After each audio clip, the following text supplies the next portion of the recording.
You are watching the Fayetteville Government Channel. Up next, full coverage of the latest meeting of the Telecommunications Board. The Telecommunications Board is composed of citizen volunteers and meets on the third Thursday of each month. This board advises the City Council regarding telecommunications issues and assists city staff with the administration of the city's public access, education, and government television channels. And now, the Telecommunications Board. Ready. All right, I will call the February 21st, 2012, 13 meeting of the Fayetteville Telecommunications Board to order. Move into roll call. Mr. Goggins already told me he's not going to be with us tonight.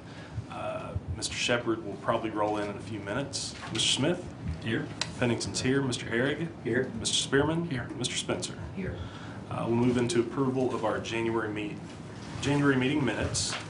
Everybody's had a chance to look at those. I would entertain any motions. Compliments to staff for doing such a fine job. I move we dispense with the reading of the minutes and approve them as written, as presented. Second. On motion by Mr. Smith and second by Mr. Eric to approve the minutes. All in favor say aye.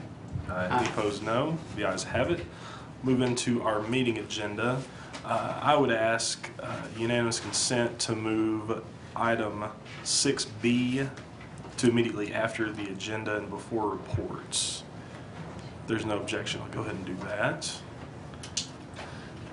Any other questions or changes to the agenda? If not, I'd entertain a motion to approve the agenda as amended. Second. On motion by Mr. Spearman and second by Mr. Smith, all those in favor say aye. Aye. Any opposed, no.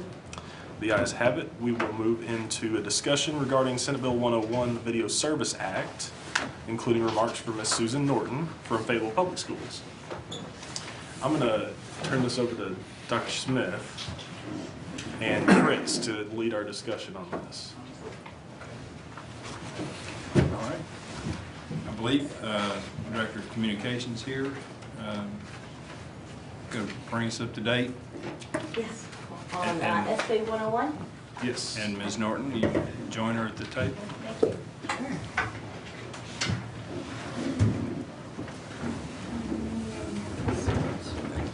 These two women have been working diligently trying to get amendments. Okay.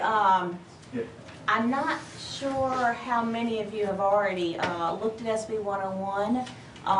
If you're like most individuals are so busy that you probably have not had a chance to look at it, we've been trying to get information out about it.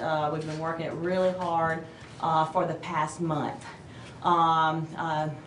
It's generally known as, I love the chapter that deals with cable and all, but they come up with video services. And it's generally known as the Video Services Act. It was filed about a month ago, and I'll tell you, we first started looking at who would be our colleagues against this. So we've worked for about a month with the Municipal League, and they've been opposed to it. We think that as of earlier this week, when the fourth round of amendments were filed on the bill, we were able to get a lot of amendments, a lot of things out. This bill was absolutely horrendous. I mean, it would have had Aubrey climbing several trees, particularly on the 2 pages dealing with PEG. It takes away all the franchise authority from municipalities and. Right. So once it was filed, we started initially fighting it. I think that Fayetteville as a whole has been the lead on fighting this. We've had some of our colleagues or groups or entities who were against it who later accepted the amendments and were perfectly fine with it. So where the bill started, we were able to get significant changes in it. So I thought I'd just go through just a quick summary. I know your time's precious and everything. But can I see how many of you have already read it? Anybody? Okay, maybe just a quick review. Okay. I will say Susan has, for the school district, worked on this, talked to legislators as well. Fritz, from the get-go, has done several memorandums. Last night with a new amended version, I had asked him to write Senator Woods. Senator John Woods is one of the legislators whose district goes into Fayetteville. And so he is on the Insurance and Commerce Committee is where this was sent. in the Senate. And so we've really been focusing on him, but also the other legislators. They need 4 votes to get it out, and at this point, after I attended the Municipal League conference, a board meeting last week, and they were generally still opposed to it, but wanted their lobbyists to work with them on the particular amendments. But one thing that Don Zimmerman, their main lobbyist for the Municipal League, had stated was they think it's 4 against right now and 3 for. But if you know how the Senate operates in these committees, they could pass something out on 1 vote. Somebody might not do a roll call and it could still get to the floor. So we are fighting this quite vigorously. There are different parts of this bill. It essentially, we started questioning early on whether it affected franchise fees. I know Aubrey's one that has brought up the franchise fees that the city gets. They have reinterpreted what gross revenues mean. There's still questions because broad language that's in here, the language in it's just poorly written bill anyway. And it flip-flops back and forth, but as of now, in its amended version, that doesn't seem to be as big of a priority. We're still trying to calculate what's added in and what's added out, how much would the city lose. A huge concern would be with us, in particular with this committee, I think, is how the PEG channels have been treated. It's a clear slap in the face, I think, to the things that particularly Fayetteville has been fighting to preserve over the last 30 years. Now, there were a couple of pages, and Fritz can highlight on those even more. It's pretty nauseous where this bill started out. And I think we got 98% of the attacks on PEG out. Some of the provisions that they did keep in on PEG that are still of concern is they can, the cable companies, essentially what Comcast, Cox, AT&T, they can, they may put the channels on a tier in which at least 50% of their subscribers have. Well, they may send it nowhere. So there's a lot of wording in here. It's interesting where the shalls are. The shalls are on what, you know, the local government or the schools or the cities must do. The maze is just really willy-nilly about what they should do. The bill focuses on unilateral action of the cable companies. And so with the PEG aspect, one thing, that would be one provision there that provide PEG channels on a service tier subscribed to by more than 50% of a video services provider's subscribers. So it's really unclear on location. Consolidate PEG channels to a single channel location, essentially making it where they all follow kind of what AT&T follows now. And there were some other provisions that were bad in that. One of the most egregious things it does is it steals the public control of property as well. As you know, where the franchise fees essentially come from, it's what I've mentioned before, it's really about dirt. A lot of this is about dirt. But we have, the city of Fayetteville has rights of ways. And right now we control those. They are the people's that we protect. The cable companies, let's just use that, video service providers, they pay a rental fee, and it's a rental fee, right? What they'd like to do is flip that into not only the payment of the rental fee, but have their unilateral ability to file for a sheet of paper called a certificate of franchise authority. And when they do that, it will get rid of all the franchises in the districts in which they get those certificates. So this bill would take away contracts. It would take these contracts totally away and substitute it with a sheet of paper. Okay? What is required with that sheet of paper called a certificate of franchise authority? It's filed at the Secretary of State's office, and essentially, if you wanted to have total control of right-of-ways, change pretty much immediately the territory that you will serve, change the boundaries, change who you will serve, change your build out, not build out, and say we just want to serve this part of Fayetteville. They can do that by the company's choice. So it's taking control of the public lands owned by the public and giving that control. The legislature of the state would be giving that to these corporations. And that's largely what this bill would be about, and it's quite egregious where they're doing this. The other things on the rights of way, just real quick. Essentially, when you file for the certificate, it's almost laughable. You state they used to call themselves a person, and they still kind of define themselves as a person in here, but they sort of changed that language, I think because they were attacked some on that by the Arkansas Times as well. But they essentially just give the Secretary of State $1,500 and give their company name, who their contact is, their address, and promise to have car insurance. And then the contracts are gone. Now, Kit Williams has done analysis of this more from a legal standpoint. Paul Becker has been looking at this bill from a financial point, and then Fritz's expertise largely too, looking at things from a technical point. Fritz has been able to provide things that nobody in the state has analyzed or been able to analyze. In fact, when the Municipal League was looking at this, they looked for an expert out of state. So we were really lucky here to have his expertise there. And then Susan and others, of course, coming in and nailing in these facts. One thing is clear after I went to Little Rock last week, and one thing is clear with the legislators. I think a lot of them, they have no clue what PEG is. They didn't know anything about this. They don't, right. Well, they don't know much about the rights of ways. I mean, I talked to a legislator today, and he's actually co-sponsor on the bill, was asking me about, you were mentioning right of ways. And he wasn't quite sure how that fit within. Well, that, I mean, it's mentioned in here several times. So I think it's a complex topic with lobbyists running around at the Capitol making it a very clear thing that at least 22 other states have done this.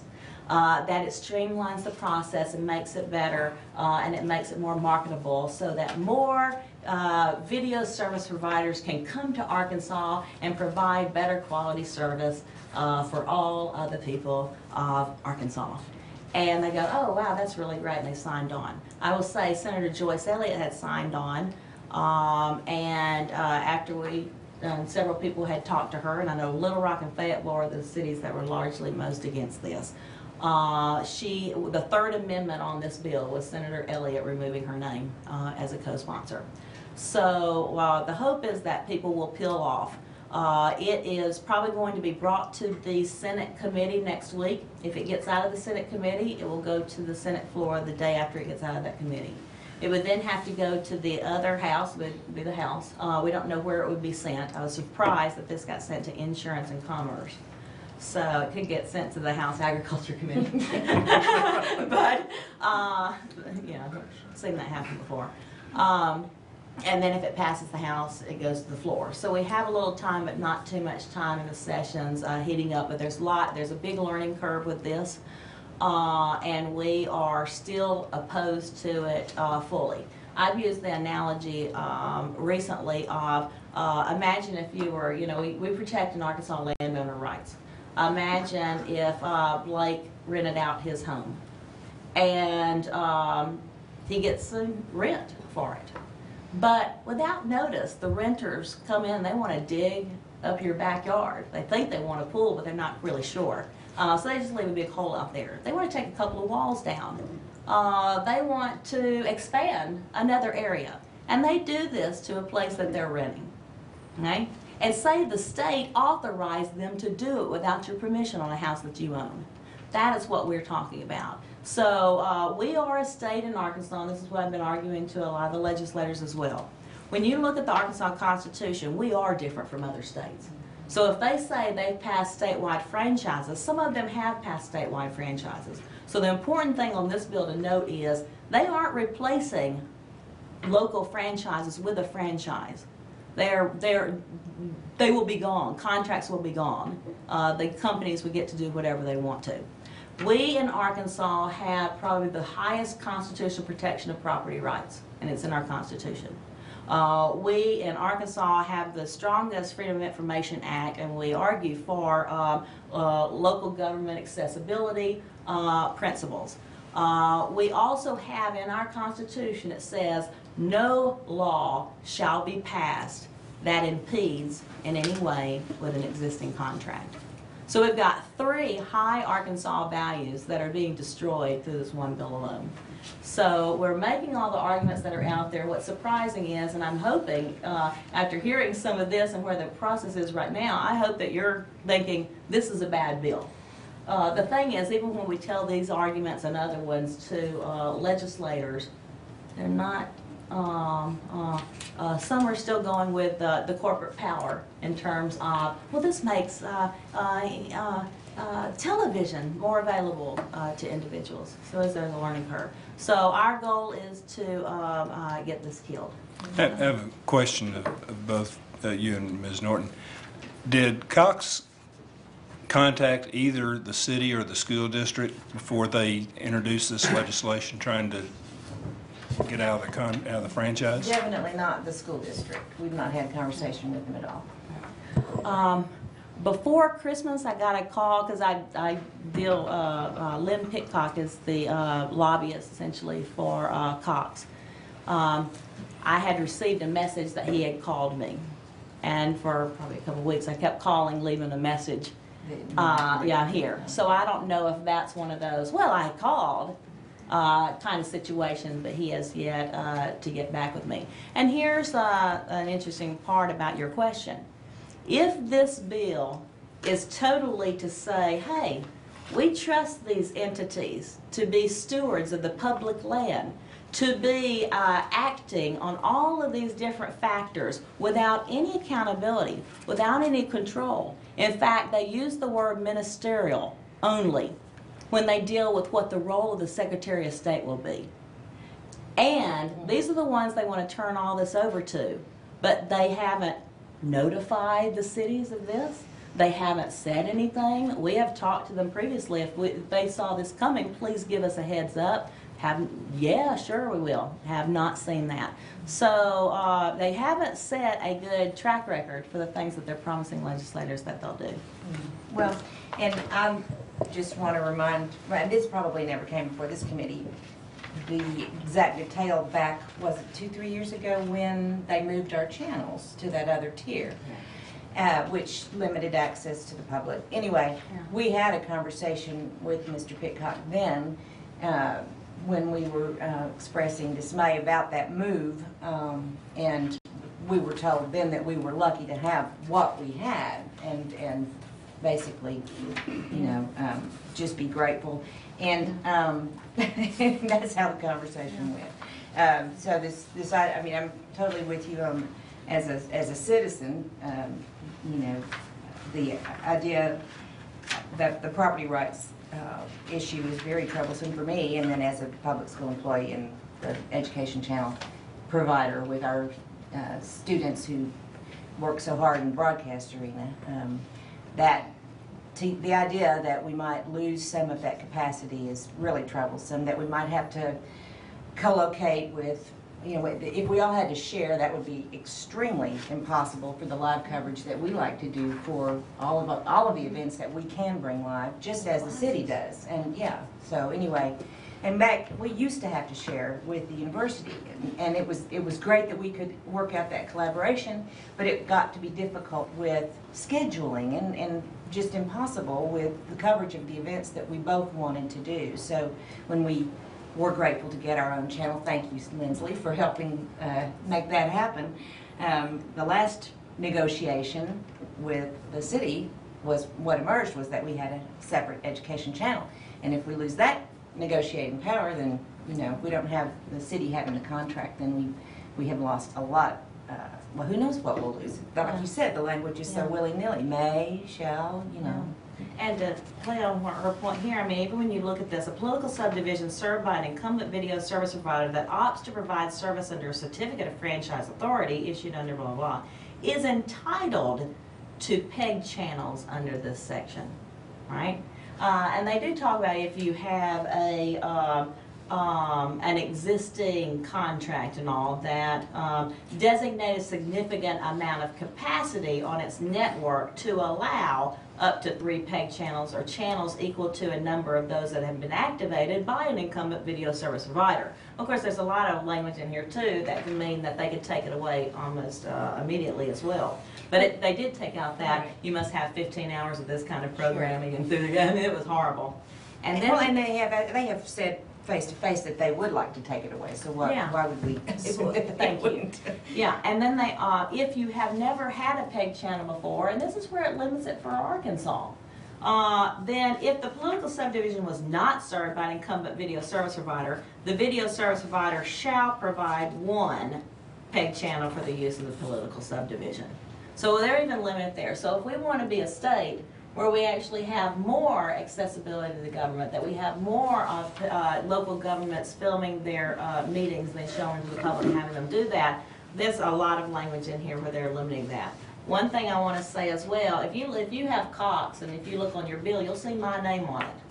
I'm hearing right now from what some complaints are. And when we hear some, we come to this committee. Like, last month it was that Cox, there were 2 different times when an emergency message should have gone up, and a professor at the university called each time. But it was just a blank screen where there was nothing there. And he said that this is something also that they have to follow federal laws, et cetera, et cetera. But they have language in this one that I love. And may I say, Lindsley, as a former law clerk in the South Carolina House of Representatives to the Labor, Commerce, and Industry Committee, I would tell you that it is not poorly written, it is inartfully drawn. Yeah, you're right. Well, because it deals with commerce, and it sort of says that to you, doesn't it? This is for economic development, for giving the public's property to a corporation without any accountability. The total control that they have over it. We're working environmental issues right now. When one of these companies, like AT&T, Cox in particular, we've heard from them, when they go out next to a stream and they start digging in our right-of-ways and everything and don't put silt nets and everything up in order to protect that, and we get sediment in there, taxpayers are also going to have to clean that up. And so it's hard already to get them to be good stewards of putting the right-of-ways back and everything. Not having anything, not having a contract, not having anything written down. We have absolutely no control over what happens literally with that dirt or what we have. Also building out facilities and how we can't touch that, and well, where are you going to put the building?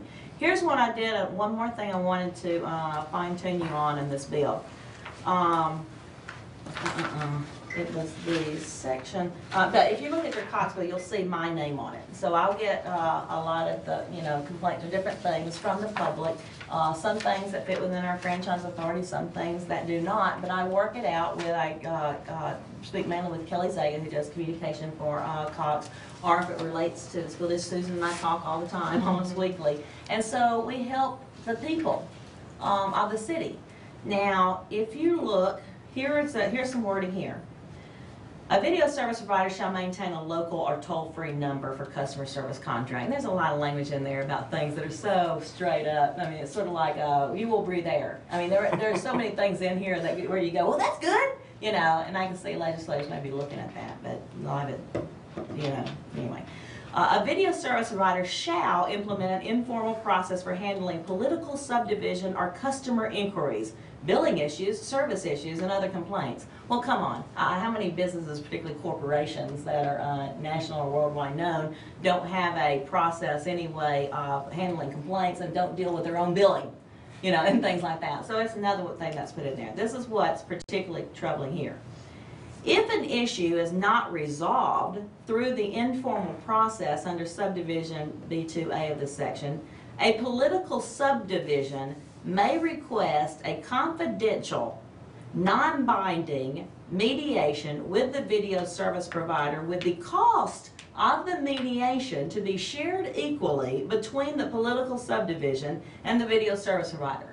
This bill would take away total control of the public's land and the ability of the city to do anything about anything, take away our contract, but if their customers aren't happy with that company's service, then the city has to pay half of the amount of a mediation to make sure their private company and their private clients are happy with how their problem was resolved, and it's confidential, so I can't come in here and tell the Telecom Board that there was a complaint. As you can see, it is egregious. So. Right? So may I ask, what, you've said you've spoken to several legislators. What official steps has the city taken? Has there been a resolution to our county and regional legislators? What have we done as a city so far? What we've done is do official statements as the city of Fayetteville when we support or when we don't support something on this particular bill. So they know repeatedly we have not supported any of the amended versions and why. So, and we have that backing, with the city. Now, the city council has not done a resolution on that. Now, if it comes out of that Senate committee, and that's where we're mainly doing the fight right now, you get it killed early on, if possible. If it gets out of that and gets to the floor, then we'll have to start pulling together a whole lot more. And I think a lot of people statewide don't know about this. They really just don't know about it. This is one of those things that when it passes, they will see it in their lives. Both the local government, the state, the legislators who are going to get the calls, wondering why do I have, what can I do now from their constituents that aren't happy with their cable service and everything, and cities saying, hey, call your legislator. It will be a sad thing. I have reached out just to our local area legislators, and Senator Lindsay, Uvalde Lindsay, has said that, and he's not on the committee, so if it gets all the way to the floor, he will oppose. And I think he'll be talking about that with people he knows. So we're starting to get some momentum. If it has to go, if it gets out of committee, we hope that we can, educate. It's all about educating people who are too busy to really care about this. And like Lindsay said, it just sounds good. So why would they put it on their plate to think about? Because they have really other important things to be thinking about right now in this incredibly historic legislative session. Can either of you think of a single benefit that a customer or citizen of Fayetteville would receive as a result of this passing? I can't, and I can't imagine how it's being marketed to the legislature, and what the positive points would be, other than what they say, and that is new providers, new entry, level playing field, make it easier, more choice, the old market-driven stuff. That's. Here's what plays off of her comment here. This is the emergency clause. Okay, hold on to your seats. This is pretty funny. It is found and determined by the General Assembly of the State of Arkansas that perhaps the lack of uniformity in laws governing video service providers is inequitable to certain citizens and government entities. That this act establishes uniform regulation of video service providers and a simplified process for the issuance of a state franchise that will encourage entry of new video service providers to the state marketplace. And that this act is immediately necessary because it ensures uniform regulation of video service providers, assures equality of treatment of video service providers, and encourages new video service providers to enter the state. Therefore, an emergency is declared to exist. Oh, no. And this act being immediately necessary for the preservation of the public peace, health, and safety shall become effective on the date it's approved by the governor, et cetera, et cetera. No citizen that I have found, talked to a lot of people, no citizens asked for this. No entity other than, I think, the video service providers have been fighting for and looking for this. I know Fritz has some things he'll want to add on this as well. So no, I don't see any benefit. The providers aren't doing it to encourage their competition to join ranks. There's no way. Yeah. Well, so for our great citizens that are watching television right now, and we had, we love elevator speeches in my line of work. The three worst things, how a citizen of Fayetteville would be harmed by this legislation: they lose their right, they lose many rights through this. The potential right for environmental harm if they live on a street where there could be damage. They lose their right to voice complaints. Their voice their free access to people willing to listen and try to help is removed. What would be some other rights that our dear citizens would? Do you think a company would come in to work with a right-of-way that hadn't talked to a city and wondering what's the boundaries of that right-of-way?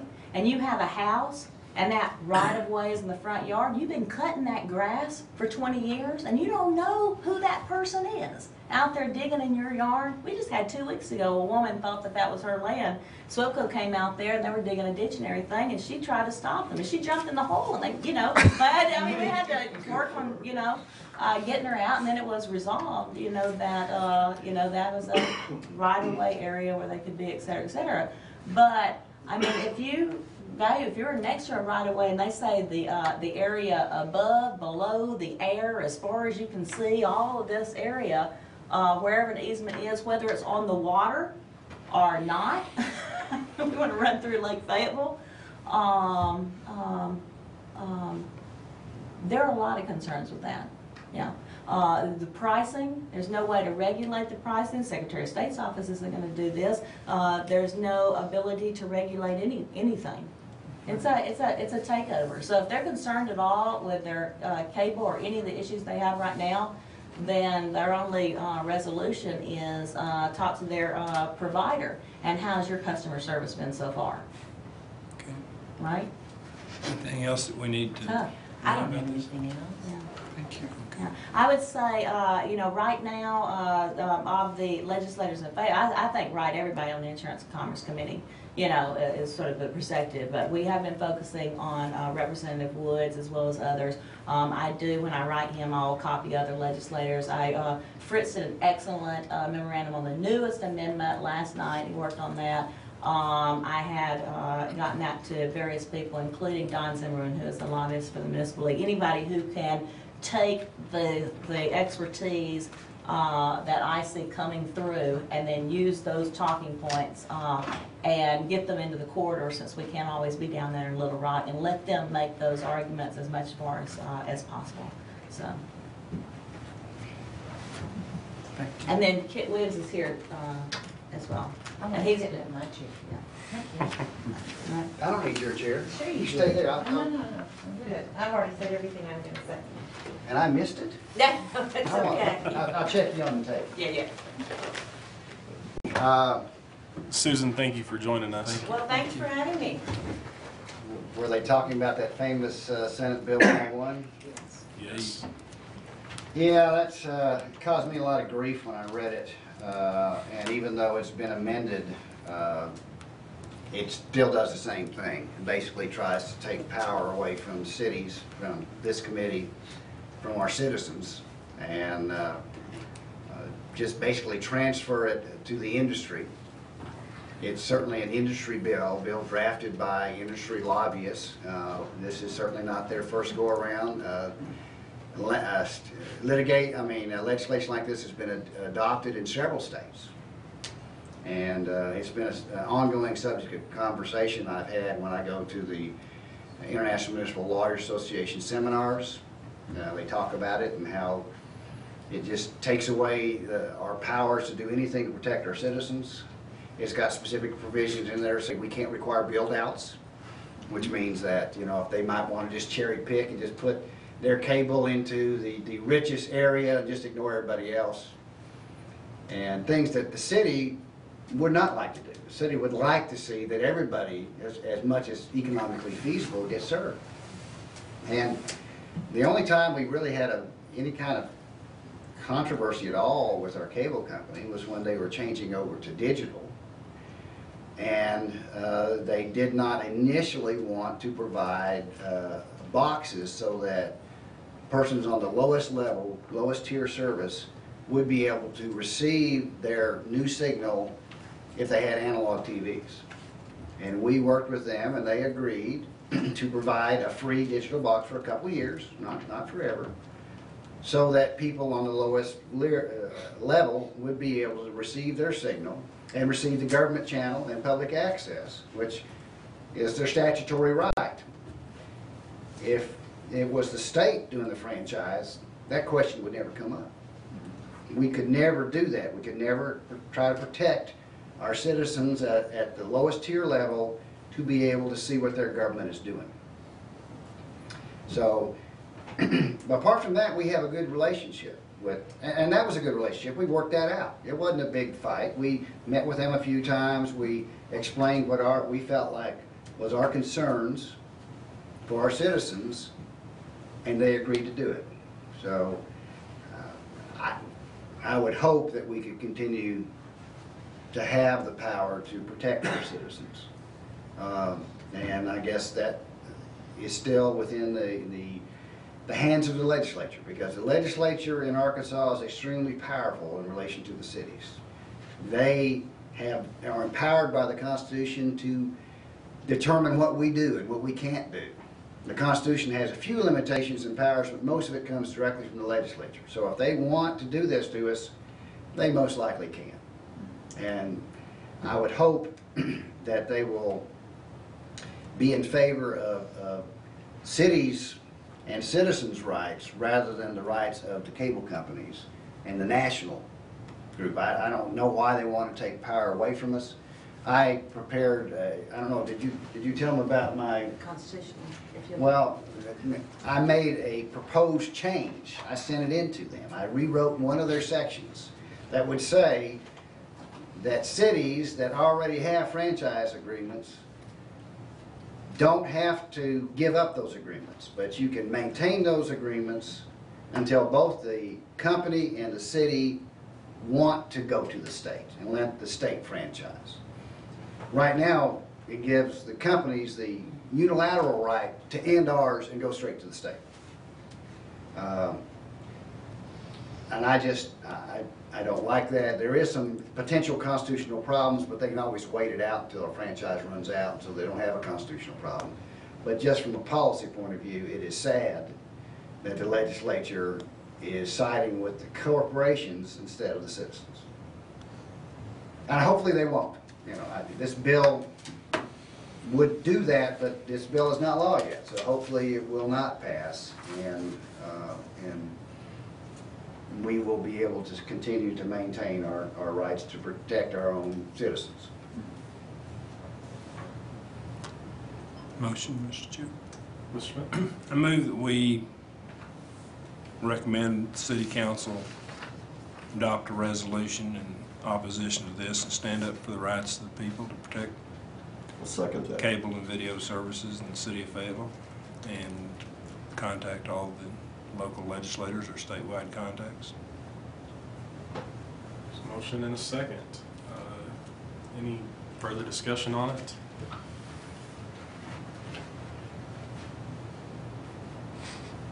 Nothing else?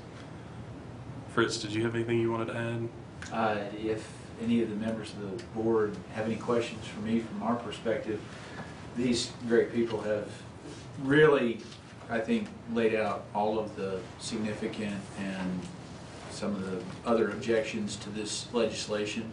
The only thing that I would add is that I would encourage anybody that is affected, which is every citizen of the state of Arkansas, I'm going to encourage them to contact their legislator and oppose this bill. Ask their legislator to oppose this bill.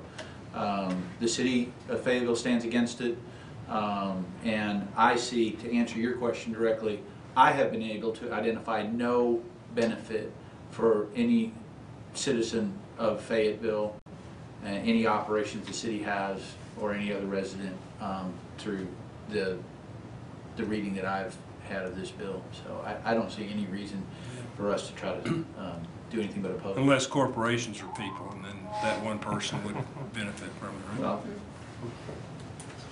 Well, this is an Cox educational people. opportunity. I'm sorry, Mr. Chairman, this is an educational opportunity to get this effort to stop this out to residents of the whole state who don't have used the service of public television through their cable companies. One of the things that, if you'll recall, about 3 years or so ago, I did bring up to this committee, or this group, that this was happening in other states. And I anticipated that this was going to, somewhere in the future, occur in Arkansas. And, you know, unfortunately, this bill has been introduced. And there are some really concerning provisions to it. Probably the one of the things that I'm most concerned about specifically is that it does remove any local control. These are business entities that utilize public property to provide their services. The rights of way belong to the public, belong to the citizens of this city, and a company using that property to provide their services, I believe, should have an additional responsibility beyond what companies that don't use public property to provide their services. And specifically, and other utilities do have those responsibilities, and why video service providers would be exempt from that, I'm not being able to understand why that would be. The other thing that I'm concerned about is that most likely what will happen within the next 10 years is television as we know it won't exist anymore. And video service providers, as defined in this bill, won't exist anymore. I've had conversations with people that are in the industry and people that work for cable companies, and they told me specifically, we don't want to be in the television business anymore. All we want to be is an internet service provider. They're very concerned about what we call over-the-top provision or providing of video and entertainment. It's things like Netflix and Hulu, that you watch TV shows over the internet. There's nothing in here about any kind of fee structure or anything like that for internet service. Now, I'm not an attorney and I don't know all the ins and outs and all of the state laws that are associated with that, and I know there are some. But one of the things that our state legislature is not doing is looking at things, the fact that AT&T, Cox, or whomever may want to come into the city of Fayetteville to provide video service is going to do it over the same wire that they provide internet service, which is the same wire they provide telephone service. And all of these things are being treated differently, but it's the same, technologically, it is the same thing. If you have that Cox bundle that they talk about, technologically, you pick up the phone and talk, you get on your computer and you look at a website, or you sit down at your television and you turn it on. It's all coming over the same wire with the same format of electronic signal. It's just translated in a different way. It's all digital, it's all ones and zeros, it's all the same stuff. But it's not being treated the same. And I believe what we'll find out, and what we'll, even if this bill doesn't pass, but what we'll see within 10 years is that video services as we know today will no longer exist. And therefore, if this bill does pass, where does that leave the city of Fayetteville and any other city that's affected by this? We collect 5% of the gross revenues of the cable company as our franchise fee. Well, if there's no gross revenue of video services as defined in this bill, what happens to that money? It's gone. That's a big concern of mine as well. So technologically, there are concerns, and legally, I love the analogy that Ms. Smith put forth. I used something similar today with another colleague of mine. I said, imagine that you're living in your house, you own your house, and the state comes in and says, you're not using that bedroom very much. You need to let him sleep in that bedroom. Or prove to us you're using it enough. Prove to us you're using it enough. But you know, Aubrey, you don't need that bedroom. You have to let him, and you have nothing to say about it. Okay? Oh, now you're gonna get paid for it. Don't worry about it. You get paid for it. But you have no choice who gets to sleep in that bedroom, or how long they're going to sleep in there, or what they do in there. So that whole issue of local control is very much of a concern. I don't think you're going to find anybody that's One thing you're saying, supportive of Chris, this. about television won't exist as it is now, but somebody's going to be making movies, and they're going to be doing all these same kinds of entertainment, good, bad, ugly, and worthless. And so it will be shared in the future by the newer media, as you say. However, What is least likely to be shared is accurate traditional journalism, because that's the lowest thing on the internet. You know, you don't get on the internet, your computer doesn't lock you in and say, here's the headline of the day like a well-managed newspaper does. It's on the front page. You see that first, then you go look. On the internet, you log in and you open what you want to see first, and you may never know that something crashed in Russia and so forth. You never know we're being attacked by space aliens or whatever the greatest fear is. So it's important that we look at it as the ability of the public to get news easily. And I know we're ready to vote on this, but we do have several people back here to talk about radio, low power radio that the residents of Clayton, our cities and towns can use. And these things are very much related. What TV won't be exactly the same, but it'll be the same thing in the future. People will want this information, just as they're coming back to want radio, want to participate in radio. And this low power radio is the equivalent of what we have with public access television.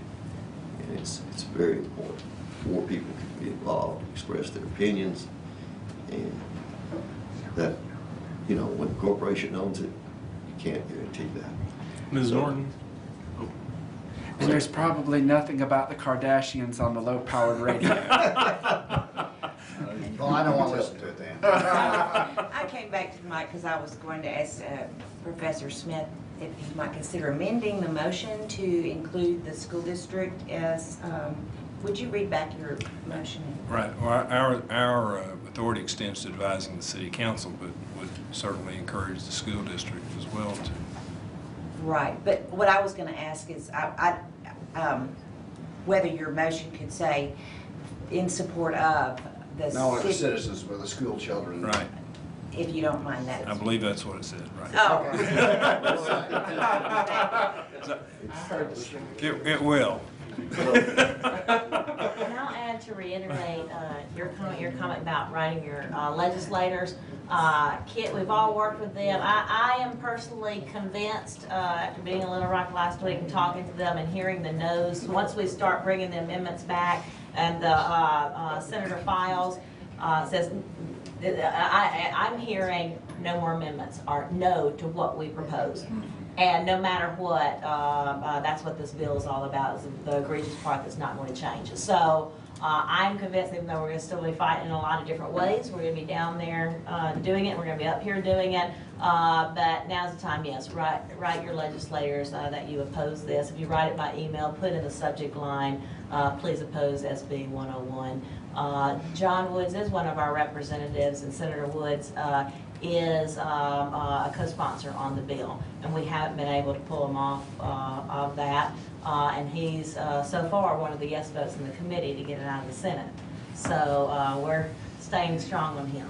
Members of the board, I did invite representatives from Cox Communications and AT&T to attend the meeting tonight, and they expressed to me that they had previous obligations and would not be able to attend. Just imagine that. Yeah. So on that question though, the city still has the franchise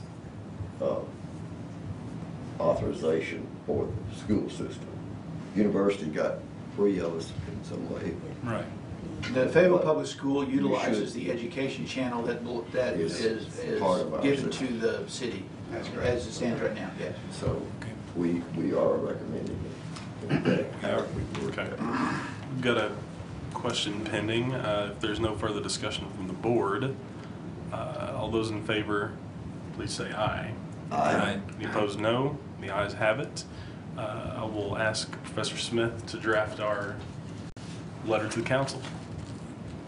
Thank you very much. I appreciate that. Thanks, Thank Kit. you. Any objection to moving item 6A on low power FM next? None whatsoever. If there's none, Mr. Newman? We've got 3 members of our radio group here, and I'd like to introduce everybody. haven't appeared before your committee before, and I know several people here, but you guys want to come up? Sure. And I think it's really interesting that you've had this conversation about cable companies and other video service providers trying to consolidate their control over the media, because what our little low-power FM radio station is all about is giving people a voice. So I'm Joe Newman. I have a software company. I've been a resident here for 40 years, probably. I hope not that long, actually. I must be even older than I am. And so I am Reform Media, Transform Democracy. Chad Pollock, he's saving the internet. Yeah. And Tara Hi. Baker, I'm going to let them introduce themselves. but Tara Baker. She's Be the Media, because citizen journalism, Be the Media. You know, we're looking at adding a new wrinkle to all of the public access TV, the local newspapers, the Fayetteville Flyer, all the other online services that we have that are informing the public. And guys, you want to say anything about yourselves? My name is Chad Pollock. I'm a law librarian here at the university and involved in the radio group for how long we've been working together? For a couple months now. Talking about how we can get a license when that period opens up. A big supporter of grassroots media. And I'm Tara Baker. I'm the editor of the Free Weekly. So I'm kind of involved because obviously I love media and community media especially, and I think I love radio. I grew up with it. I think it's a great medium to reach people, especially young people, old people. Everyone loves radio in some form or fashion, and to have a real community voice is really exciting through the radio. So anyways, that's why I'm here, and yeah. So I passed out a real brief little flyer. I hope everybody's had a chance. I'm not sure how many people are up on this opportunity for nonprofit groups to get a low-power FM radio station. This is based on a law that was passed in 2010, and the FCC is finally getting around to offering, scheduling a licensing window. And the date for that is now October 2013, and finally it looks like that's a pretty solid date, that it actually will happen at the end of this year, October 2013. So, you know, we have public radio, we have a college radio station, and we hope to add to those voices. If you look at this little handout, it talks about some typical features of community radio. It's usually staffed by volunteers running the station and producing the content for the station. It's an opportunity for local musicians, poets, and authors to have a voice on broadcast media. Promotion of live coverage, local events and music, and political opinions not typically represented in mass media. So we're currently in the stage of putting together a production studio and starting to produce content, which we're going to put out on the web for now, until we actually have a broadcast license. And so we are raising money we have a functioning studio, we're raising money to improve that and get it to broadcast level. We're also raising money right now to hire an engineer. We need some, particularly because of the terrain in Fayetteville, we need some really good engineering studies of how to get the maximum signal throughout town, because we are limited to 100 watts. The law requires a 100-watt signal at a certain height above average terrain, so there are a lot of controls on it. Omni Center is going to be the applicant for this license. We have a mission statement, which might give you a little bit of an idea of the type of function we expect the radio station to provide. It's on this little sheet here. We feature locally produced programming and present cultural, artistic, and political perspectives currently underrepresented in the media. Our goal is to inform and empower listeners to play an active role in our radio station and in the community. Our programming promotes equality, peace, sustainability, democracy, and social and economic justice. So, we expect it to be very open and very diverse in content. We expect it to be a forum for just about any community organization that wants to get a message out to the public, including the government. I think, for example, our community access television station is something we can work in conjunction with. There's a lot of things on the TV that, on our community access TV, that are basically talk shows. All those things are equally compatible with radio and talk and TV. So,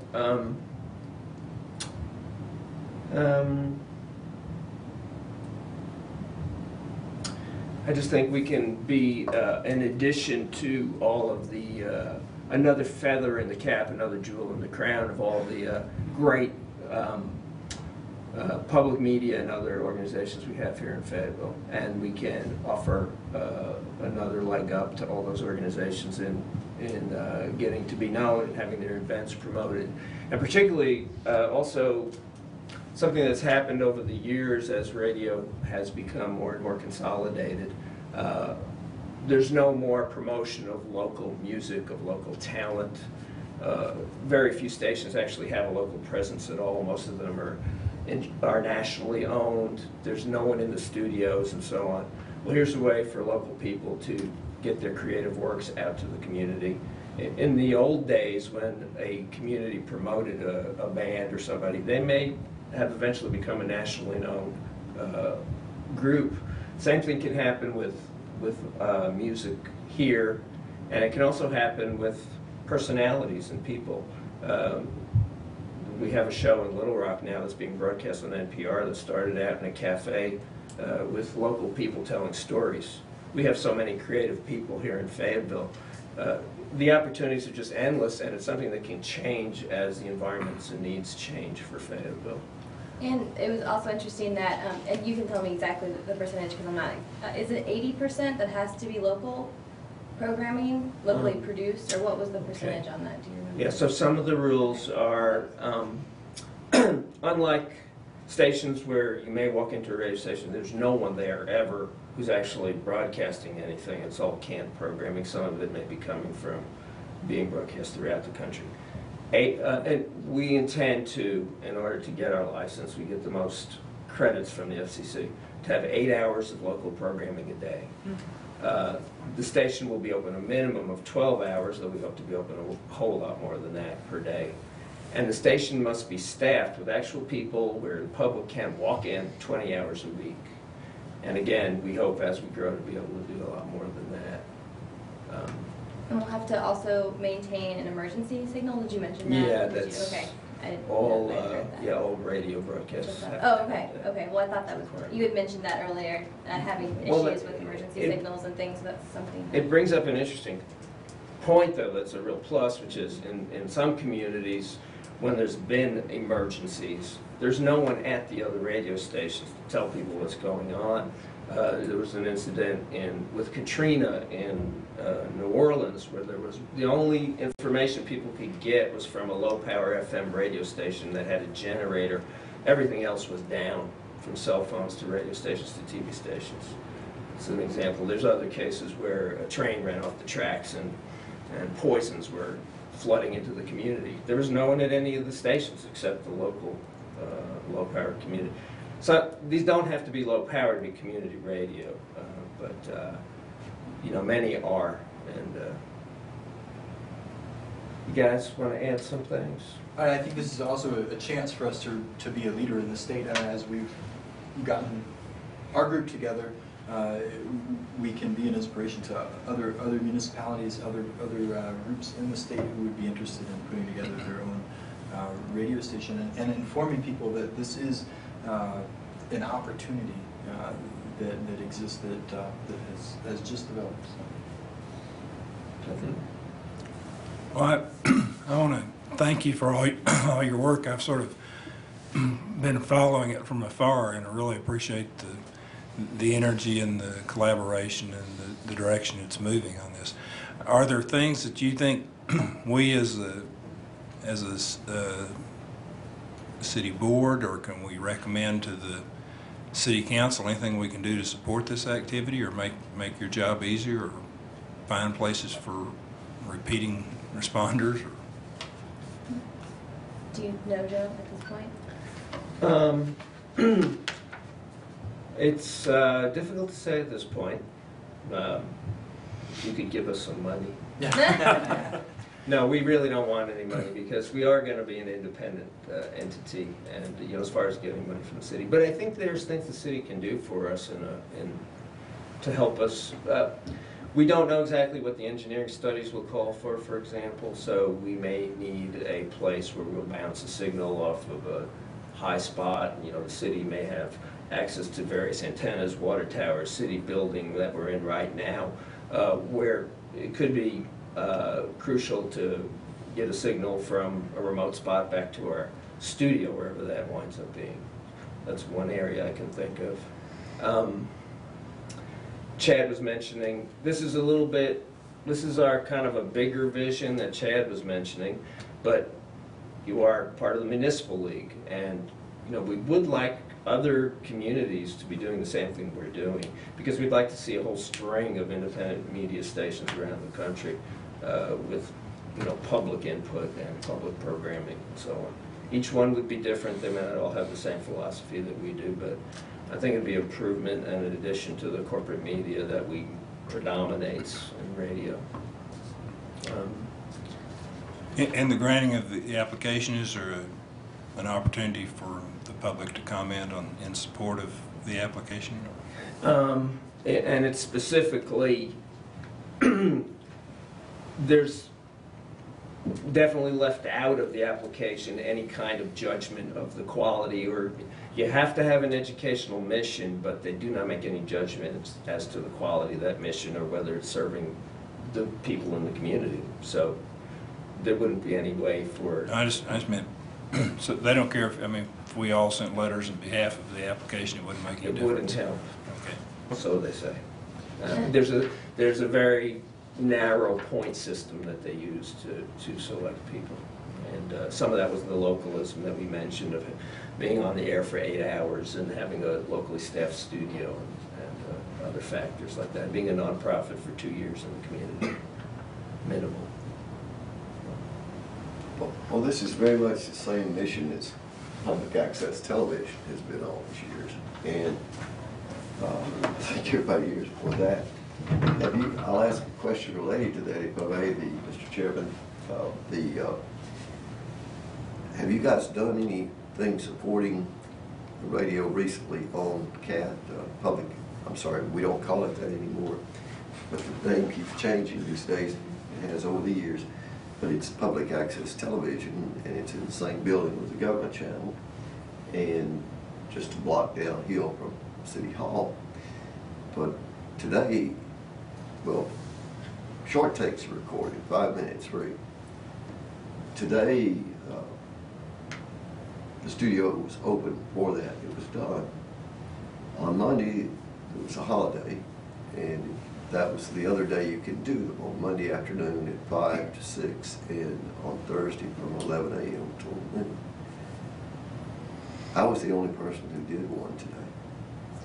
So everybody who wants to do all these things that you list on your mission statement can start out coming down here and doing this and helping people to start using both, because we do need to build to get more donations, which you say sent to the Omni Center with a memo on your check saying radio.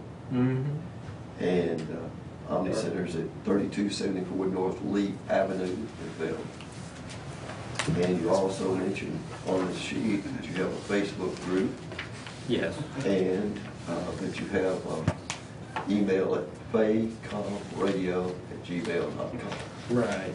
So this is the kind of information you can also come down and get out and use public access television to help support what will be basically public access radio. So then, if you do a short take, for $5 you get a video, a DVD copy of it, which you can have through your converter and on YouTube in an hour after you leave there. Or you can bring your laptop and do it from the station. So it's on there before, maybe a day before it actually goes on cable and on viewers. And then that signal goes, there are signals now from Fayetteville Public TV and Government Channel and University and Ms. Norton's UATV, public school television educational channel.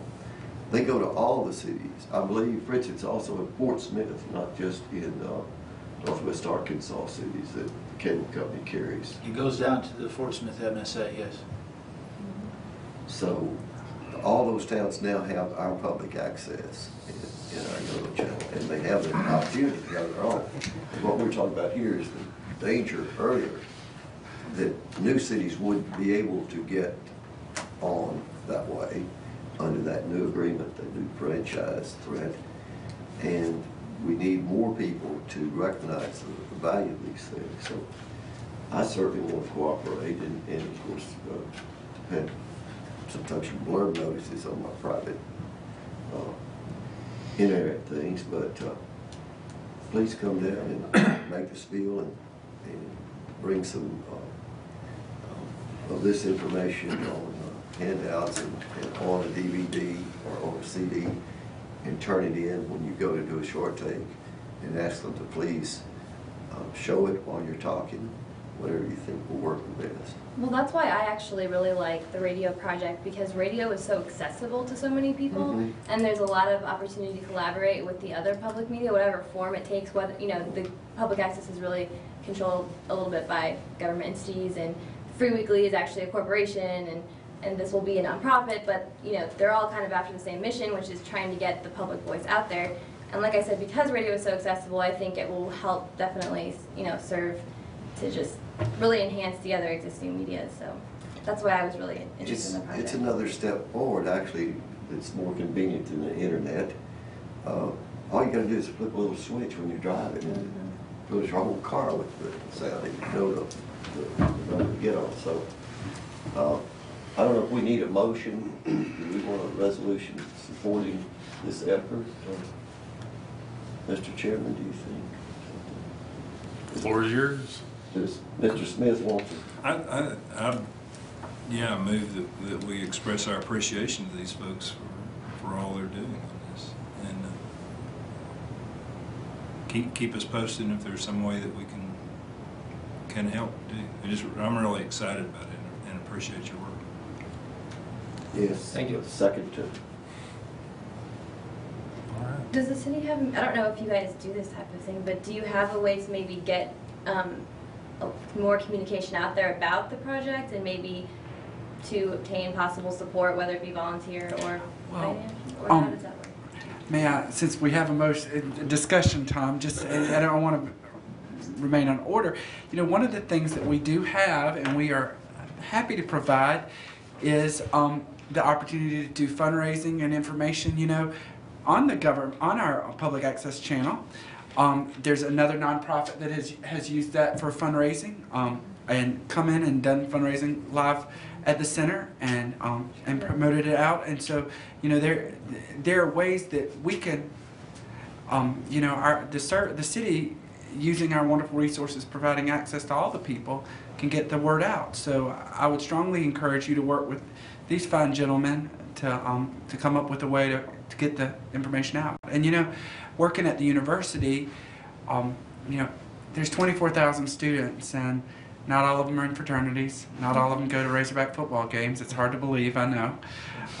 But you know, a lot of students don't have a voice, and there are a lot of I would say mainstream programming that may not necessarily reach those students. I hope and encourage you as you're working on your programming and working on seeking volunteers that you don't forget about those students on campus, whether they're in law school or undergrad or anywhere on campus. I hope that they have an opportunity to learn about this as well, because I think that you're going to find some really bright kids, really energetic kids that have a voice, have great things to say, have great talents to share. And just like we hope that they'll be involved in public access television, we also hope that they'll be involved in the radio station. Mr. Chair, if I may. Mr. Beasley? I would strongly encourage you to look at Fayetteville Public Access Television as a resource for your endeavors in terms of access to it. It is run fully and completely non-discriminatory. It's first come, first served, non-discriminatory access to not only the studio, but also the training and the time on the channel. So anybody can come down, any resident of Fayetteville can come take classes.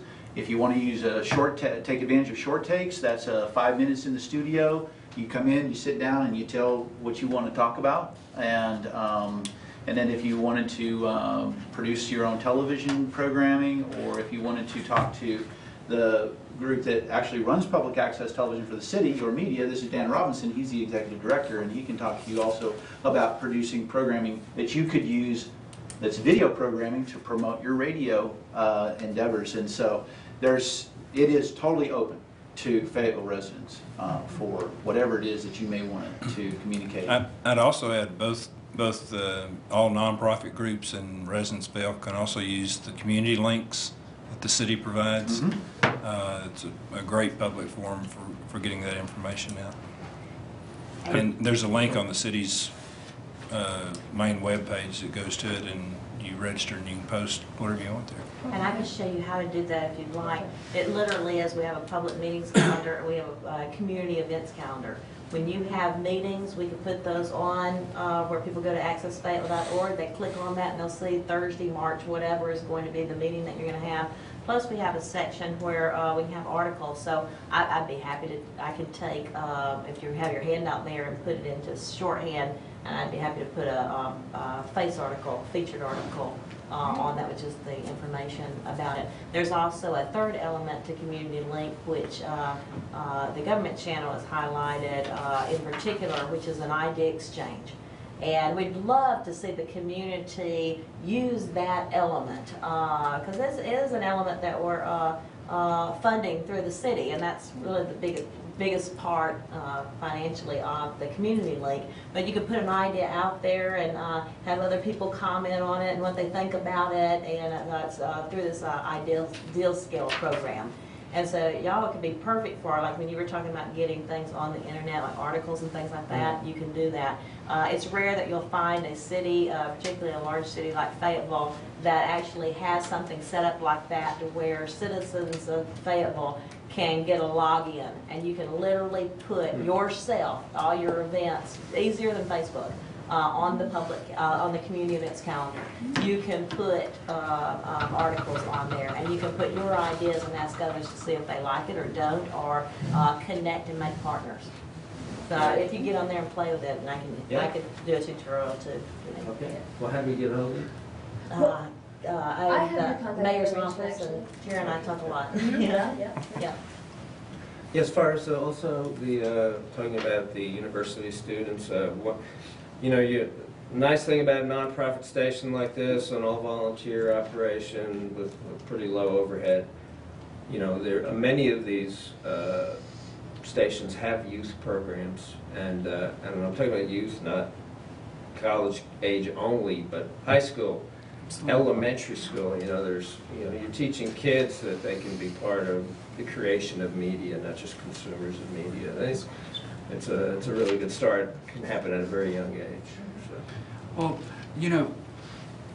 having lived in several places, Fayetteville's a special place, and it just is. And I want our youth, whether that's a 14-year-old or a 23-year-old and getting their master's degree, I want them to realize what a special place they live in, and that they have access to, their voice can be heard on the radio, their opinion can be heard in a short take, and that the mayor and the citizenry of Fayetteville appreciate and value.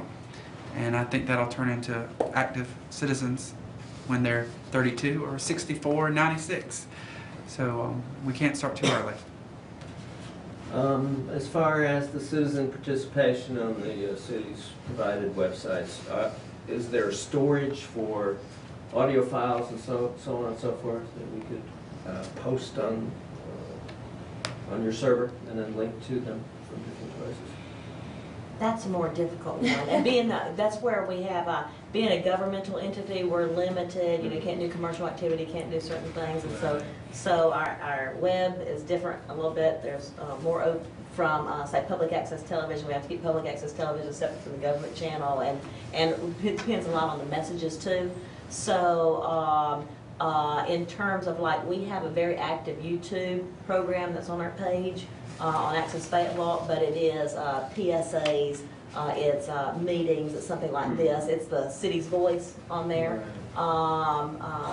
You could probably talk more about, like, with public access, if they did imports, anything that's on there. But I don't think we don't have like special storage that's out there. We have such capacity problems now with an old system, a very old server that's held up by a Band-Aid right now. That's why Fritz transferred a lot of our stuff over into the YouTube. That we used to have on our server. But there are ways to to go around that, essentially. Like, I can go on the community link, and if I have something that's heavy like that, or a video piece, or a short take of Aubrey's about caterpillars, then I can have that on YouTube, but I can, through the community link to that, and still pull it in. Right. Kind of like when you do Facebook. The question before the board is a resolution expressing our appreciation to Fayetteville Community Radio and offering our assistance in any way we can. I mean, we only meet once a month, but feel free to come ask us anytime you need us. If there's no further discussion, all those in favor say aye. Aye. Any opposed, no. The ayes have it. Thank you for joining us. As private citizens, may I ask you a question? Sure. I have here our little fundraising letter, so anybody who would be interested in helping us get this thing off the ground. It's probably unusual for your committee meetings, but I'm going to leave them here. And it has all the information on how to contribute money either online or by check. Not city business, private citizen. Thank you. Thank you. Thank you. All right. Thank you guys for having us. Thank you. Appreciate it. Hope we got you enough information. All right, moving on to reports. We'll go to Fritz Giesler first. Good evening. January was a very interesting and exciting month for the Television Center and for the government channel and for public access, but I'm going to let Dan talk about that. So several things happened in January. Our studio is back online, as several of you saw, at our open house. I'm going to touch real quickly on that. As you know, we celebrated in January with the public 20 years of city-sponsored access television in Fayetteville. Now, I will make the point that access television existed in Fayetteville before the Television Center existed. And it existed before the city actually actively provided funding for it. And there was lots of very, very dedicated people that spent a lot of time in access television before that. Well, what we did is we made a point of looking at with this celebration was that the facility of the Television Center was established in the early 90s, in 1991, 1992 time frame. And that's what we really wanted to celebrate. And that was also the time when the city of Fayetteville started actually contracting public access services through the contracting process and the RFP process, and actually hired city staff to provide government channel services. So from a financial and operational standpoint, 20 years is a long time. I've looked at lots and lots of access operations around the country, and What's really, really sad to me is to see so many of them disappear, and so many of them disappear because of statewide franchise laws that have gone into place. And the capabilities that the city of Fayetteville has provided through its support of television, both for the government channel and for the public, for the citizens, is unparalleled. There are lots of municipalities and cities around the country that have similar operations, but if you look at cities of the size of Fayetteville, and of course we're unique, as you said, we're a special place, and we have an involved citizenry that I don't think you're going to find hardly anywhere else, and especially cities of our size. So celebrating 20 years of involvement in that was very special. We had probably, I figured, over 120 people there that came and enjoyed seeing the new renovations that we have done to the facility, making it much more accessible, much more user-friendly, and very supportive of the new class structure that we put in place this year. So we had a great time. Everybody had fun. We're releasing new programs in January. The Mayor's Corner is back, and he is producing new episodes of his show, talking about things that are of interest to the citizens of Fayetteville in our studio, with our new studio cameras, in our new control room. A little excited, aren't you? Well, we are. It's really good. But you know what we're most excited about is something that Dan's going to elaborate on. But one of the things, the thing that we're most excited about is that what we've done has created the foundation for what he's going to talk about, which is the unbelievable increase in utilization of the facility. Also on the government channel, we've new volunteer spotlight pieces have been released, and the other thing that we're looking at that we established in January, Doug Bankston came to me a couple of months ago and he said, hey, I have an idea. What if we issue a press release when we release a new video?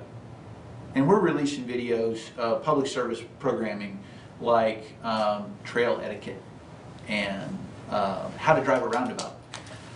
And we're doing that on a regular basis, not just covering the 25 to 30 meetings a month that we cover, but we also want to provide public service information for the residents of Fayetteville and the viewers. And so what we do is now we issue a press release when we have uploaded one of those videos to YouTube. As a result, How to Drive a Roundabout was YouTube #1 video in January, and it had 586 views.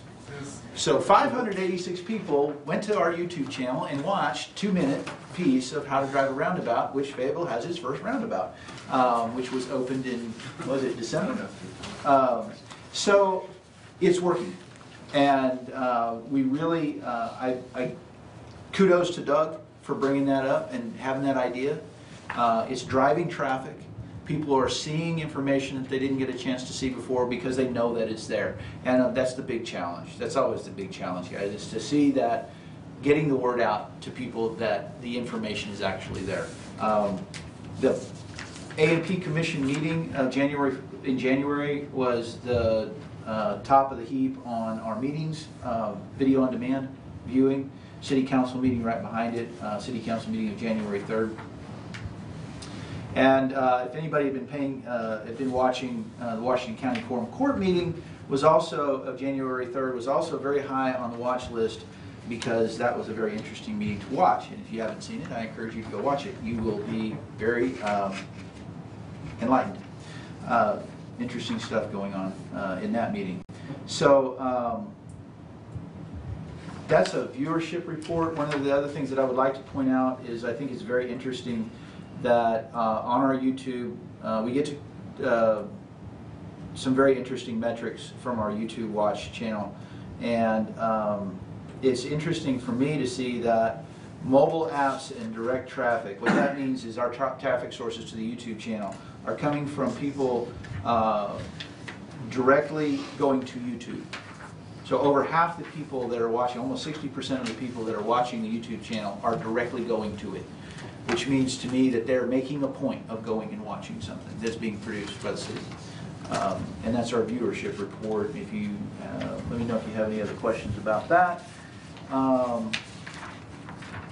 We are working on we're waiting for one last piece of equipment to come in, and then once that comes in, we will install our one of the new remote recording systems starting in this room. So next month's meeting, I'm anticipating that you will probably not see a camera operator in the back of the room, but we'll see our new remote system, and the person recording the meeting will actually be at the television center instead of in this room. What's that going to do? That's going to give us 3 cameras in here instead of just 1, so we'll have a whole lot better coverage of what's going on, better audio, people will be able to hear better, and faster turnaround, and more efficient production process. So I'm hoping to be able to announce that's what we're doing next month. Any questions? I would tell you that I did include a copy of the letter that I wrote to Senator Woods. If you're interested, it's in the back of your packet regarding my thoughts on the last amendments that Ms. Smith referred to earlier this evening. So if you'd like if you care to have a chance to see what I wrote for that. Any other questions? Yes, sir. One question on the report on embedded player on other websites. Is that embedded on the city's website, where most of the traffic comes from? Actually, you'll see those mostly on things like YouTube. YouTube, Facebook. It would be an embedded an example of a YouTube video that's embedded. We don't have the capability on the city's website to embed a YouTube player, so that's not. We know it's not coming from Access Fayetteville because it's not there. Okay. So that would be places like Facebook that have that capability, and other blogs where people might embed a video. Thank you. So, Mr. Chairman, there's a question where you're talking about embedded. Mm-hmm. Can you describe for us, from your experience, exactly what that means? There are 2 ways to connect to a site. You can put a link over on YouTube, over on Facebook or a blog, on a YouTube video or a city video or wherever you get it. Is that permanently there, or is it depending only on how long it existed in the original broadcast? Do you have any idea of that? Once we upload a video to our YouTube channel, we do not take it down. So if somebody publishes a link to that video, that will be there. Same with the meeting videos, where those are actually on a different server. YouTube videos are on one service, YouTube. Our meetings are on our Granicus server, our Granicus service, which is on a different internet server. But they stay there as well. So once somebody links to a video, unless something happens outside of our control, we will not take that video. Well, I wasn't. That's a good point. But I was really asking, does it stay in existence on that embedded spot? Yes. Regardless of whether you took it offline. Yeah, once it's offline and once it's offline from its original position, then the link is no longer active. Right, and an embedding is the same way. Unless you take the actual video file and put it on your server. If you're doing a website, let's say you have a website, and that website is hosted on a server. Unless you take that actual video file and put it on that server, if I have a Facebook page and I take a YouTube video and I embed it into a post, if that video goes away from the YouTube channel, that embedding goes away as well. It won't play anymore. So you actually have to download the file to preserve it? Yes. Just a question. One of those things we're trying to constantly look at. Well, it's technology is changing all the time. Especially older. Small children know how to embed, download, upload, all that. Thank you. All right. Anything else for Fritz? If not, we go on to Dan. Good evening. Glad to be sharing with you about January at the Television Center. It was very exciting on lots of levels. It was exciting as the month began, simply because we saw a significant increase of traffic, which we knew was going to be very exciting. But then it all culminated with our wonderful 20th anniversary celebration at the end of the month, which saw wonderful traffic and then also led to wonderful publicity, which I think we will see the reflection of in February's report. But in the meanwhile, I would start off by just saying that we had an amazing January, mainly when it came to training. The bottom line thumbnail of what occurred is we've essentially seen twice as many bodies through the door as we saw last year. Great. So, thank you very much. We're very excited about it. I feel like it was a combination of the efforts that we put out in November and December with the social media. I really feel like the social media action we're taking is taking hold. We're seeing people that we have not seen before from places that are not related to things that I would say before we had traffic from places that were somehow connected to activity that was going on at the Television Center. Now we're seeing just fresh faces who are hearing about it through the various ways that we are promoting it. An interesting thing to notice is that our no-shows and cancellations were half. The people who are signing up are really sticking to the classes. The other very exciting one was that we had 17 people take orientation on page 3. 17 people take orientation and 16 people took subsequent classes. So when people show up for orientation, they're staying. Whereas in the past we were putting lots of people through orientation but not seeing many people actually stick to a course track. So that was very exciting, as well as just the courses attended. When you count just attendances of courses, we ended up with a large number.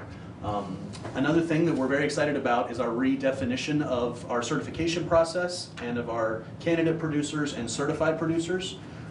Candidate producers are people who are working on a course track but have not completed the course track yet. And then certified producers are people who have completed the course track and have put something on the station. So we are finding that with our kind of redefinition of that, combined with our amazing surge of people coming in the door, that we are seeing many more candidate producers. And now it's our goal. We're very excited this year about then trying to turn those people into certified producers, people who are actually supplying material for the station. And so we're very excited about that. The equipment utilization has been up. Production activity has been about on par, although it has been up in the studio in specific because we're very excited to have the studio back up and running. And just for the record, it is an amazing facility to work in. It's incredibly efficient and professional, and everything works very well, and that just is a joy. Every time you go in to do a production, knowing that things work effectively makes the production that much less stressful. And our users have been mentioning that as well, especially our veteran users, who we also in January specifically offered accelerated courses for our previous Television Center users so that they could be caught up on the advancements but not have to go through the entire track of the new courses. So they were very appreciative of that and took advantage of that, and so we have One Worldview and Richard S. Drake and all of our pillars of community or of public access television back in action. So we're very excited about that as well. And then the highlight of our promotional activity was the promotion, the wonderful promotional bump that we got from the open house, which involved press, written press, internet press, radio interviews. I was able to go on 104.9 The X, which is a locally owned radio station. And was able to get wonderful time talking about the wonderful resources at public access television. So with that publicity, I think we are going to continue to see new faces and be able to educate people, which I would say is also a big goal of ours this year, is to educate people as to what Fayetteville Public Access Television is now. So many people are aware of community access television and about the past, and we're finding that it is our specific mission to try to educate everyone we run into, starting with the name and then going on to the services and the amazing things that are available. I very much look forward to reaching out to our friends who are pursuing the radio efforts and finding more ways to connect them with the resources that are already available, which I think they will find to be an amazing addition to what they're trying to accomplish. So I'm very excited about connecting with them about that. So all in all, January was a very exciting month, and we're very happy to have the opportunity to be sharing the new equipment and the new opportunities with people, and also starting our advanced level courses for the first time, our 6-week tracks. We have people who are signing up for them, which is a wonderful first step, and we're looking forward to taking them on a longer course structure to teach them about media production. Very good. That's a great start. Also, we'll mention that we are working on the Fayetteville Public Access Television Awards, which we will take live, and that will be a way to honor the people who go through the courses and submit something. Local producers who utilize the television facilities will then have the opportunity to submit their works for competition that could result in a tele scholarship, so that they could submit it for a national award without expense. That's a great idea. Good. Don't be surprised if some of you might get hit up to be jurists on that. Okay. We are excited about that. We're really looking forward to putting that whole program together. Dan and I are going to work on that, and we'll very shortly be issuing or releasing the call for entries. I thought it was very appropriate, and with Ms. Smith's approval, offered a whatever program gets judged best in show, the city will pay for that program to be entered into the National Tele Awards for the subsequent year, and give them an opportunity to also gain national recognition. What's the cost of that? The entry fee is $85, but if you then optionally, what this organization does is to keep its entry costs and keep its costs down, is that if you win, if you're awarded recognition, then the cost of the statuette is in addition to that. So, and they're fairly expensive. Okay. You get a certificate, and then if you wanted to buy a statuette, you know, there can be, I don't know what the cost of them was going to be this year, but they're not insignificant. Okay. But the entry fee is also, and then we'll take care of it. I mean, basically we'll take that video and we'll make sure it's entered into the right category and pay the fee and take care of that. Let's bring some tellies home. Yeah, it'd be fun. Question, are you measuring anything differently? Are these at numbers compared to how they were being measured last year? Right. Like field camera checkouts is 14 last year, and this month is 13. Correct. That, I mean, it was a slight decrease. We are not measuring things differently. They are mostly the same. The only place that things are different is in how we define certified and candidate producers.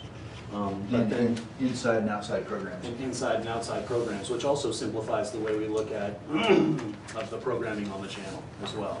So when we redefine some of these terms, when I look at the previous year, I move things into appropriate categories so that it reflects, we can still look at an annual reflection on things, but with the new terms.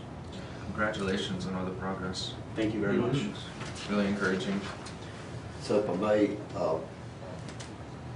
an outside producer uses his own equipment, edits and everything, and brings in a finished product, and it's correct, as opposed to using all or part of studio stuff. That's correct. That's called a local producer. Well, we don't categorize a producer anymore. We have outside programs and inside programs. A program, and an outside program is one that comes from the outside. Inside program is one that is produced utilizing the television center facility. So somebody who comes in, you don't even necessarily have to take the classes if you test out, but if you use the facility to produce the program, that program is played on the channel. That program is classified as an inside program. Now, whether that's produced by a resident or whether that's produced by short takes is classified as an inside program because it's produced in the facility. So the anything that's not is an outside program. But again, about short takes, which I like to promote, you don't have to be a producer at all. You simply are a guest or whatever. You're in there, it's your short take, and you're doing it. That's all. You don't have to know a darn thing except That's right. You're willing to face that camera.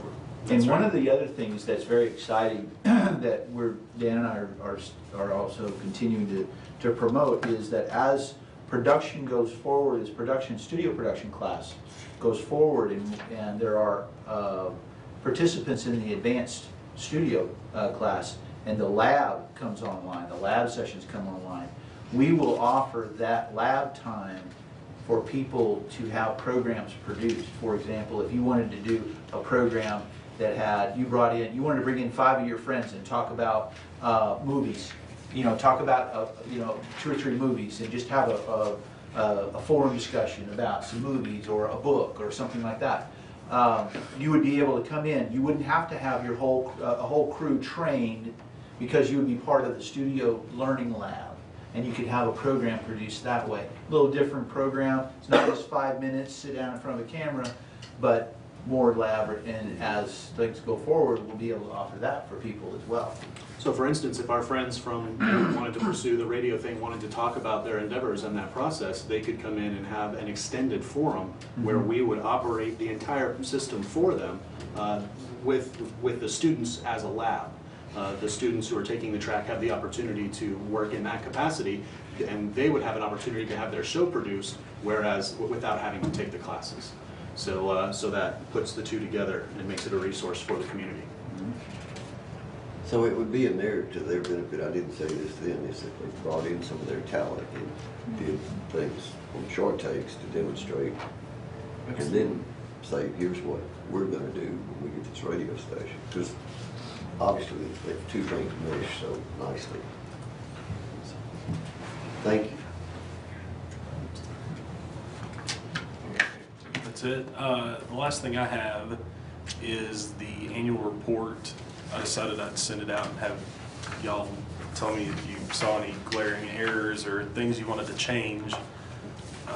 If not, I'd ask you to just submit that to City Council. Any objection or any changes? I think it looked really good. Okay. I'm including both of the annual reports from Fritz and from Dan. I took out the last 3 or 4 pages because I think it was just itemized programs from that month, from December. But Fritz, do you want me to give this to you to pass on? No, that's fine. If you want me to make sure, I can make sure it gets distributed to all the city council members. Okay, we'll do that. Anything else? Any other reports? All right. Entertain a motion to adjourn. Sure. All those in favor say aye. Aye. We stand adjourned.